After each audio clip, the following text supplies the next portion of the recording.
Hello, this is Troy with Coast Universe here at the project of Raging Wolf Bobs.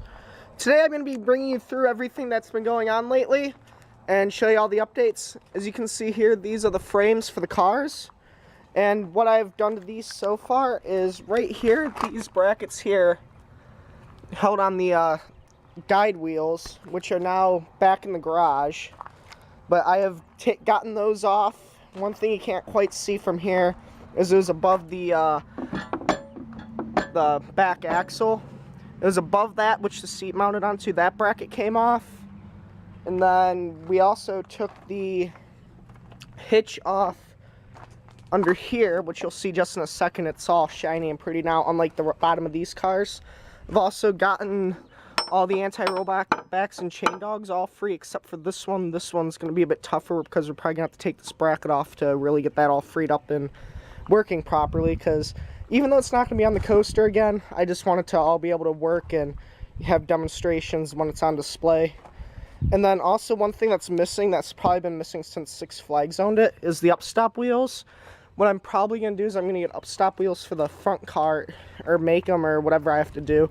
And then on the back of both of the cars, there and there, I'm going to probably put wheels on them, just like regular tires, so I can roll them around and get them around easily. And then probably, since I don't know if you can quite tell in the video, but this and this are both wood, so I'm thinking about putting some sort of plate between them so I can just hook it up to the tractor or truck or whatever, so I can easily move them around. But then when, obviously, if they go to shows and stuff like that, like the Ace Preservation thing that's up at Euclid Beach, I'd put them on an actual trailer so they don't get damaged in the moving of them.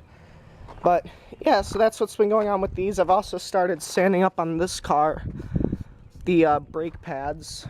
You can see that's coming out okay. I'm gonna have to get more sandpaper though, because the sandpaper for the palm sander is all done, so I have to get some more of that. And then now let's go into the garage and see what's going on in there.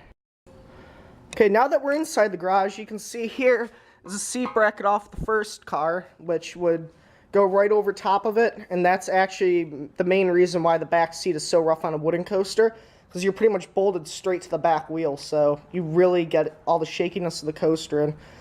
And here's the part that I've been told just to throw it away and replace. This is the reason that the PTC trailer trains are so bad, because when the back end of the front car would kick out, since this is so long, it would drag the front end of the second car out, which would then just be amplified all the way through the train, and it would just bunch up in the turns, and that's what really ruined the PTC trailer train coasters, which is like Raging Wolf Bobs, which these are from, or Thunder Run down at Kentucky Kingdom. That was another coaster that used these trains. There's other ones out there, but those are the two that I can think of off the top of my head. Then you can see this plate back here, which goes on the back of the hitch that you'll see a little bit later in the video. That one's the one that actually has the ball that this part attaches onto, but actually this part attaches onto the one that's still on the lead car, but the one that I'm going to show you is going to be actually on the back of the second car, and you'll be able to still see that one. And then down here, I'm sure you can see these. These are covers for the lock mechanisms on the far side of the car, if I'm correct. Not on the actual lock side, but on the opposite side from them. And these appear to be, just from their placement on the car and the frame, everything, they look like seatbelt brackets. Oh, okay, I'm just going to drop that back there.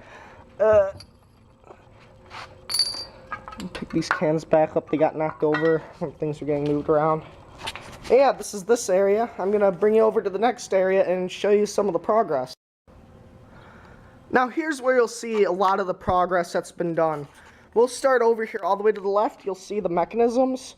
When we got them, they were all frozen up, and actually these are supposed to go on the other side of these for the locks. You'll see here in a second. And this is what's supposed to look like from the side. This one's been all cleaned up. These three still have to be cleaned up. And then this is what the cover looks like for these. Now I'm missing two of them. I only have two. One of them came on it, and the other one we happened just to find stuck inside of one of the cars. But that's something else we need to find two more of. And same with these gaskets. If possible, I'm probably going to make new ones for it. Then you can see what the seatbelt brackets look like before they're all cleaned up. And that's pretty much how every part on this thing's looked so far. And now that I've shown you all these, I'll show you what they're supposed to look like. That's what they're actually supposed to look like, because you see, I'll show you, get it like that. When it actually locks in the down position, that's how it's supposed to be. Then there's a little bar that comes up and gets stuck all the way in here, so it can't rotate. But then when the restraint's up, it turns. Oh, I turned that the wrong way, I think. Maybe? I don't know, I can't get it to turn. There we go.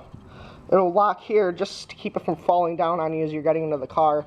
It's just enough to keep it from falling, but it's not enough that it'll completely lock. So yeah, and I've only one of those pins. I'm still going to need to make 3 more of those, but the things, just little things. And then these things, you'll see there's only 2 of them here. There's all 4 of them, but the other 2 are actually still on the restraints. Because I have all 4 of the lap bars, they're more in the back of the garage, but here's what the things that actually connect to these look like. And if you notice how this is, it only allows for the restraint to rotate so much so it doesn't fall too far down or go too far up when it's sitting in the station. Okay, so now that I've shown you this, let's move a little bit to the right. Here you can see one of the covers. Be honest, I'm not quite sure what this is for. And you can see the inside. The insides of everything, if you can't see it, I'm just going to clear coat it instead of fully painting it, just to keep some of the original paint. But yeah, if I'm not mistaken, I think this cover is actually supposed to be red, so I'm probably going to have to repaint this. But yeah, there's that. And then behind this, you'll see that ball hitch that I was talking about. When I got it, it was really rusty. This looked horrible, I'll be honest. And I've cleaned it up, and it's looking quite nice. It's all shiny again. You can see it on the back side where it actually bolts on. And then the bottom. You can see it's all nice and shiny. All I have to do is clear coat this, and it'll be all ready to go back on it, but nothing's going to be going on it for a little bit because there's still a lot of work that still needs to be done. Now if we move over to the right a little bit more, you'll see here's the lock covers. These 2 obviously have been redone, and these 2, this one's in the process, and this one's still needs to be stripped down of the paint and repainted. But when we got them, this is what they originally looked like. But if you see pictures of the original cars, this is what it's supposed to look like. That's because at some point of the coaster being open, these were for some reason repainted black. I don't know why. I'm sure there's some reason. I don't know if it's a good reason, but it's a reason nonetheless. So I've started with these. I've been sanding them down, getting all of them to this, and then repainting them to this. And in total, you can see there's 4 of them, because the locking mechanisms are only down one side of the train, and then on the other side there's no locks. Okay, now that I've shown you these, let's go back to the back, and we can see the wheels and some of the other stuff like the seats and the sides. Okay, the first stop I'm going to make is right here at the stove, because we don't use it in the summer, so we've kind of put some of the stuff here. As you can see here, these are the side wheels or the guide wheels. Those are what we took off. As of now, they're pretty much all stuck up and don't rotate. But as you can see, one of these I've redone, which I think is this one is started being cleaned up. I still need a few more things to be able to clean it, but you can kind of see how well they're cleaning up. And you can see some of the ones that haven't been touched at all yet. And then if you look behind them, you can see all the lap bars. You have 1, 2, 3, 4. And again, these are just the 2-position buzz bars. And then above those, you have the chrome piece that goes on the lead car on the very front that you see on almost every PTC train built. Then these are the... Oh, there's water on it. Huh. Okay, but anyway, these are just the aluminum diamond plate that goes on the sides for you to step onto as you're getting in and out of the car. And then here, underneath all this, are the chains that connect between the 2 cars. I have both of those. I don't know, I haven't quite decided if I'm going to clean them up yet, if I'm just going to clear coat them or if I'm going to paint them. I haven't quite decided yet. And because a lot of the stuff that I'm painting, I don't have much of a choice, because it's either paint it or it's going to rust and just not last too much longer. Then you can see here are what goes on the ends of these, or this end of the chains, to hook onto these, which are on the front of the second car. Okay, now let's go back a little bit farther, and you can see down here are the seat brackets which mount the seats onto it. Yeah, these are pretty much going to have to be replaced, because this is what this looks like, and this is what it's supposed to look like. So yeah, there's a little bit of problem there.